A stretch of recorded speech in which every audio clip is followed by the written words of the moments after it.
আসসালামু আলাইকুম। আজকের ভিডিওতে আমি আরো একজন মিলিটারি ইঞ্জিনিয়ারিং সার্ভিসের সদ্য যে নিয়োগ পরীক্ষাটি হলো তাতে চূড়ান্ত সুপারিশপ্রাপ্ত একজনকে নিয়ে আজকের এই আলোচনায় এসেছি। তো আমাদের সাথে আজকে যুক্ত আছেন দিন ইসলাম। দিন ইসলাম 2020 সালে রংপুর পলিটেকনিক ইনস্টিটিউট থেকে সিভিল ডিপার্টমেন্টে ডিপ্লোমা সম্পন্ন করে। এর পরবর্তী তার জব পাওয়া অবধি জার্নি সম্পর্কে তার অভিজ্ঞতা জানতে আমরা এখন সরাসরি তার কাছে চলে যাচ্ছি। ধন্যবাদ ইফতেখার ভাইকে। সবাইকে আমার সালাম, আসসালামু আলাইকুম। আমি মোহাম্মদ দিন ইসলাম, আমার বাসা রংপুর সদর। রংপুর পলিটেকনিক ইনস্টিটিউটের সিভিল ডিপার্টমেন্ট থেকে 2020 সালে উত্তীর্ণ হই এবং 2020-এর ফেব্রুয়ারি মাসে আমি ডুয়েট এডমিশনের জন্য গাজীপুরে যাই। ওখান থেকেই প্রায় দেখা যাচ্ছে 2021-এর মাঝামাঝি সময় পর্যন্ত আমাদের ডুয়েট এডমিশন করতে হয়। আমরা করোনাকালীন ব্যাচ ছিলাম, যার কারণে আমাদের এডমিশনটা দীর্ঘায়িত হয়েছিল আর কি। 2021-এর মাঝামাঝি সময় যখন আমাদের এডমিশনটা শেষ হয়ে যায়, আমি আর কি ডুয়েটে চান্স পাই নাই শর্টে। তারপরে 2020-এর যে আমাদের জুনিয়র ইন্সট্রাক্টর যে নিয়োগটা ছিল, ওটাকেই টার্গেট করে মূলত জব প্রিপারেশনে আসা। 2022-এর শুরুতেই আমি গাজীপুরে আবার নতুন করে জব প্রিপারেশনে যাই। এর মাঝের সময়টা বাসায় ছিলাম। দেখা যেত যে অনেকে ছোট করে অনেক কিছু বলতো, বা বসে কেন এইসব প্রশ্ন করতো। এতটা সময় ধরে ডুয়েট এডমিশনে ছিলাম, চান্স পাইনি, এইসব বলতো আর কি। এসব নিজের কাছেও আর কি খারাপ লাগতো যদিও, কিন্তু আমি এটাকে খারাপ হিসাবে নেইনি। আমি এটা আমার আরো সফলতার সংকল্প হিসাবে নিয়েছিলাম। তারপরে 2022-এ তখন থেকে গাজীপুরে আমার সিটও ছিল, আমি থাকতাম বিভিন্ন অকুশনে বা বাসায় কোনো প্রয়োজনে ব্যাক করতাম। মোটামুটি গাজীপুরেই ছিলাম আমি। যে বিষয়টা, আমি জব প্রিপারেশনে কোনো কোচিংয়ে ছিলাম না, কিন্তু এডমিশনে আমাদের যে আঞ্চলিক কোচিং প্রকৌশলীতে ছিলাম, অনেক অ্যাডভান্টেজ পাইছি আর কি ওখান থেকে। পাশাপাশি আমাদের ওই কোচিং প্যানেলে যারা বড় ভাই ছিল, বিশেষ করে হামিদুর ভাই, দীপু দাদা, আরও রাকিব ভাই, অনেকে ছিল ওই ব্যাচে। তাদের তাদের যে ডিপার্টমেন্ট যে বিষয়গুলো বোঝাইছিল, এটা ওই এডমিশনের সময় হোক আর পরবর্তী জব সেক্টরে এসেই হোক, এটা খুব কাজে দিত আর কি।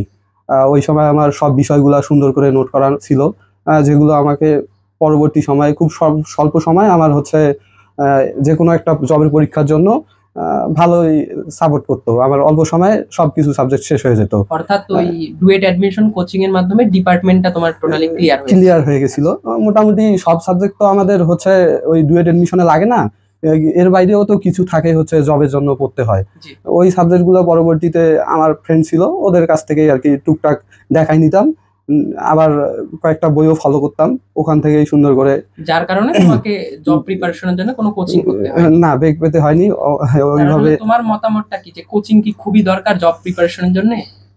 আসলে বিষয়টা আমাদের সম্পূর্ণ নির্ভর করে এই বিষয়টা জব পাওয়ার ক্ষেত্রে নিজের চেষ্টাটা আমাদের মধ্যে, যে একটা জব পাওয়ার যে একটা ক্ষুধা, আমাদের পরিবারের যে মুখে হাসি ফোটানোর যে আমাদের একটা ইচ্ছা, মনোবল, এটাই সবচেয়ে বড় বিষয়।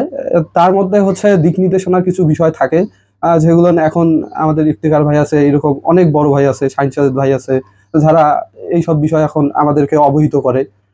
এইখান থেকেই যদি আমরা তাদের দিক নির্দেশনা মতো, বা আরো যারা বিভিন্ন আছে তাদের দিক নির্দেশনা মতো যদি আমরা পড়ি, আমাদের যদি আর্থিক যে সামর্থ্যটা ওইটা না থাকার কারণে আমরা আর কি জব প্রস্তুতি কোচিং না করি, সেক্ষেত্রেও আলহামদুলিল্লাহ আমরা সাকসেস পেতে পারি। হ্যাঁ, সাকসেস পেতে পারি। এটা এটা আমি নিজেকে দিয়ে বলতেছি, এটা অন্যটাও না, আমি নিজেকে দিয়ে বলতেছি। আমি কখনোই গাজীপুরে ছিলাম, কিন্তু কখনো কোনো কোচিং এর কোনো পরীক্ষায় বসি নাই। আলহামদুলিল্লাহ কারো 5 মিনিট ক্লাস করতে হয় নাই। ম্যাচে যারা বড় ভাই ছিল তাদের টুকটাক হেল্প, পাশাপাশি আমার অধ্যাবসায়ের কারণে আলহামদুলিল্লাহ শেষ পর্যন্ত আপনাদের দোয়ায় এমইএস এ সুপারিশ প্রাপ্ত হয়েছি। আর মেধা তালিকা 128-এর মধ্যে 68তম। তো এমইএস এর পরীক্ষার মানে পূর্বে যেই পরীক্ষা দেওয়ার মানে হলে যাওয়ার থেকে শুরু করে চূড়ান্ত মানে ভাইভায় যাও, একটু যদি সংক্ষিপ্ত জার্নিটা আমাদের সাথে শেয়ার করুন। আসলে বিষয়টা আমরা তো 2020 বের হয়েছি, সালটা বর্তমান 2025। এর মাঝে কিন্তু 5টা বছর আমাদের জীবন থেকে গুরুত্বপূর্ণ সময়, প্রাইম সময় চলে গেছে। দেখা যাচ্ছে আমার নিজের বিএসসিটা করা হয়নি এখনো, পাশাপাশি আবার বয়সটাও বাড়তি ছিল। এইসব তো একটা চাপ কাজ করতেছিল।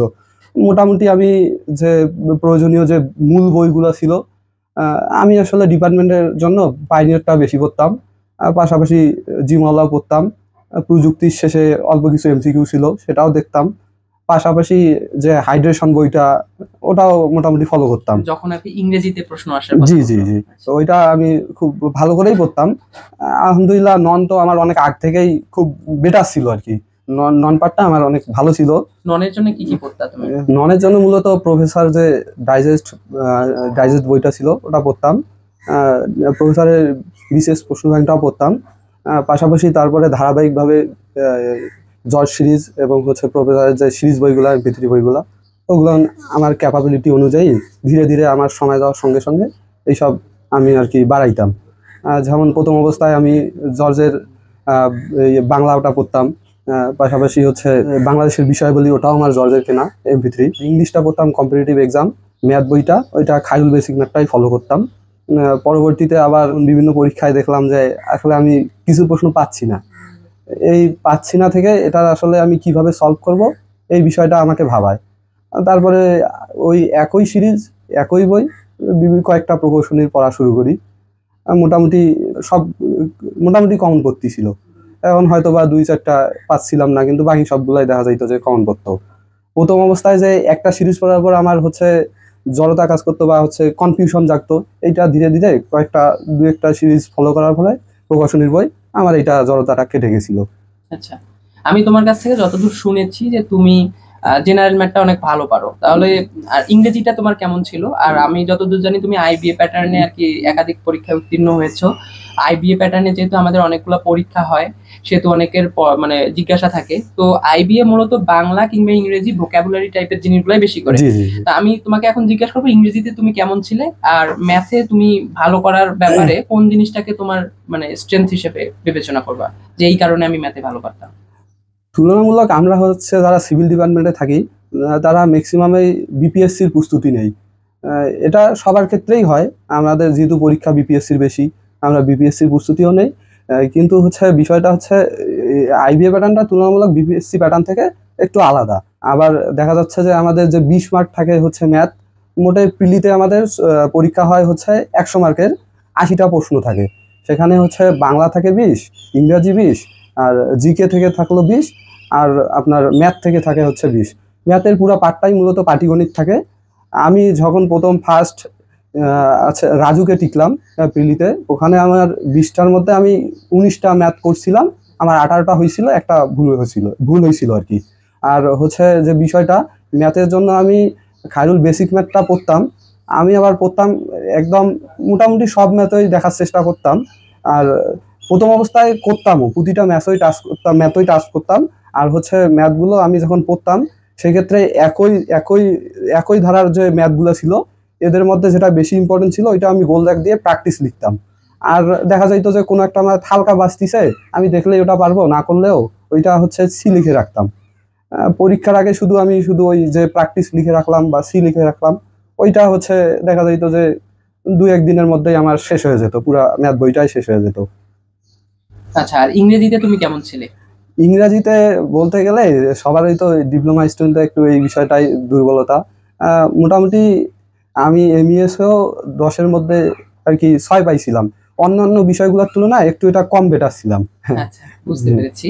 তো মানে আইবি এর বাংলা ইংরেজিতে কিন্তু মানে গ্রামাটিক্যাল আসে, এখানে একটু ভোকাবুলারি বা ইয়া টাইপের গুলা বেশি, যেমন সিনোনিম, অ্যান্টোনিম, স্পেলিং যে বিষয়গুলো, মিস্টেক, এইসব বিষয়গুলো ইম্পর্টেন্ট। ভোকাবুলারি টাইপের আর কি। তো যাই হোক, এই হচ্ছে ব্যাপার। তো এর আজকের কথার মাধ্যমে যেটা বুঝলেন, যে অনেকে বলে আমার ফিনান্সিয়াল সমস্যা, এই জন্য আমি জব প্রিপারেশনে যেতে পারতেছি না। আমি মনে করবো যে অজুহাত দিয়ে আজীবন আপনি নিজেকেই ঠকাচ্ছেন। তো এরকম আপনি যদি আপনার যদি মনে হয় আপনার ফিনান্সিয়াল সমস্যা, আমি মনে করবো আপনি যখন ডিপ্লোমা করতেছেন ঠিক তখন থেকে আপনি প্রস্তুতি নেবেন। তখন থেকে প্রস্তুতি নিয়ে পরবর্তীতে মানে অভিজ্ঞ কারো অবশ্যই পরামর্শে আপনি নিজেকে এগিয়ে রাখবেন। আর পরবর্তীতে যদি মনে হয় আপনার একটা জব করা দরকার, অবশ্যই জব করার পাশাপাশি আপনি জব প্রিপারেশন নেবেন। আপনার আলটিমেট গোল অবশ্যই সরকারি চাকরি থাকা উচিত বলে মনে করি। As a civil engineering student, civil ডিপার্টমেন্টের স্টুডেন্ট হিসেবে আমাদের আসলে আমি মনে করি যে সরকারি চাকরির প্রস্তুতি অবশ্যই নেওয়া দরকার। আর যারা আমরা গভর্নমেন্ট পলিটেকনিকে পড়াশোনা করি, আমি মনে করি যে সবারই আর কি ওই ক্যাপাবিলিটিটা আছে যদি চেষ্টা করে। জি অবশ্যই। সবাই ওইটা ইউটিলাইজ করতে পারে না, সবাই নিজের ভাগ্যকে অনেকে দোষ দেয়, কিংবা আরো অনেকে, যেমন ওই যে সে যেরকম তার বাড়িতে বা তার এলাকায় যেই অনেকের কথা শুনতো, রিসেন্ট সর্বশেষ নাকি তাকে একজন মানে চাকরি পাওয়ার পরেও না জেনে একজন নাকি তাকে একটা তার অভিজ্ঞতার কথা আর কি তার মুখ থেকেই শুনি যে কি হয়েছিল। 27শে রমজান রাতে যখন আমি রাত জাগার জন্য মসজিদে অবস্থান করতেছিলাম, তো এলাকার এক বড় ভাই আমাকে আর কি বলতেছিল যে এখন কি করো? আমি বলতেছিলাম যে লেখাপড়াই তো করি, লেখাপড়ার মধ্যেই আছি। বলতেছিল যে এইসব লেখাপড়া অনেক হয়েছে, এখন থাক, এখন একটা জবে যে যে শিক্ষাগত যোগ্যতা আছে ওইটা দিয়ে যে জব হয় ওইটা আর কি ঢোকানোর জন্য। পরে আমি বললাম যে আসলে আমার এমইএস এ আলহামদুলিল্লাহ আমি সুপারিশপ্রাপ্ত। তারপরে ওনার অঙ্গভঙ্গিটা সম্পূর্ণ আলাদা হয়ে যায়। আসলে বিষয়টা হচ্ছে আমাদের আশপাশের যে মানুষগুলো আমাদের প্রতিনিয়ত কথা শোনায়, যারা আমাদের ছোট করে দেখে, আহ, এদেরকে জবাব দেওয়ার জন্য হলেও আমাদের একটা ভালো কিছু করা উচিত, একটা গভর্নমেন্ট জব পাওয়া উচিত। সবচেয়ে আমি মনে করি যে একজন স্টুডেন্ট হিসাবে আমাদের পিতামাতা তো সেই ছোটবেলা থেকেই আমাদের লালন পালন থেকে লেখাপড়া সবকিছু তারাই করে। দেখা যাচ্ছে যে তাদেরও তো একটা আমাদের প্রতি কিছু পাওয়া চাওয়া কিছু তো থাকেই। আমরা আমরা পরবর্তী লাইফে তাদের কতটা করতে পারবো ওটা আল্লাহই ভালো জানে, কিন্তু তাদের যে সাময়িক যে একটা সুখ দেওয়ার বিষয়টা, তাদের যে সমাজে তাদেরকে সম্মানী করার বিষয়টা, এর জন্য হলে আমাদের গভর্নমেন্ট জবটা বা যে কোনো একটা ভালো কিছু করা উচিত।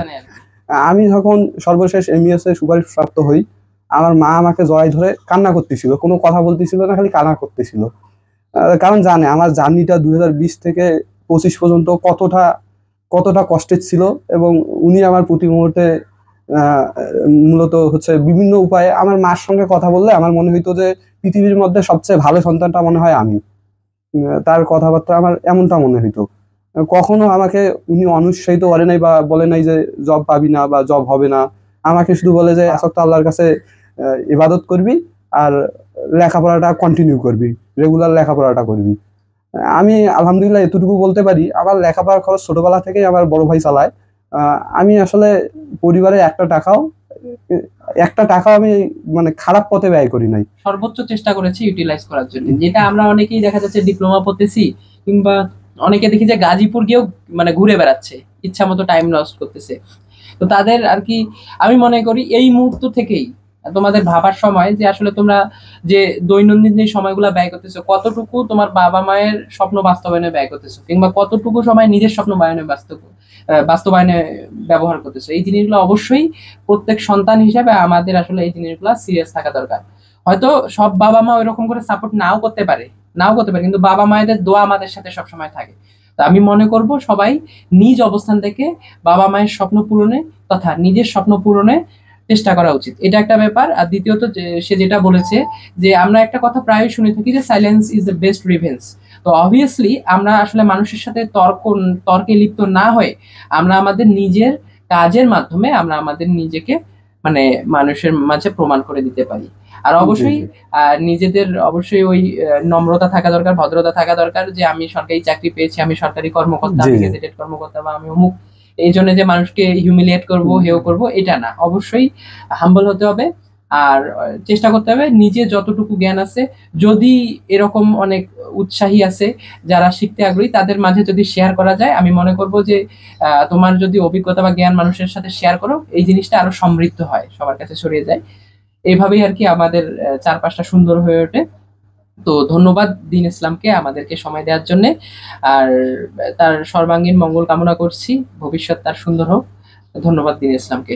ধন্যবাদ ইফতিখার ভাইকে, এবং আমাদের রংপুর পলিটেকনিকের যারা অনুজ আছে বা হচ্ছে যারা আমার সহযোদ্ধা নিজে একটা ভালো অবস্থানের জন্য লড়ে যাচ্ছে, তাদের সবাইকে শুভকামনা জানিয়ে এবং হচ্ছে সবার হচ্ছে সুস্বাস্থ্য কামনা করছি। আসসালামু আলাইকুম।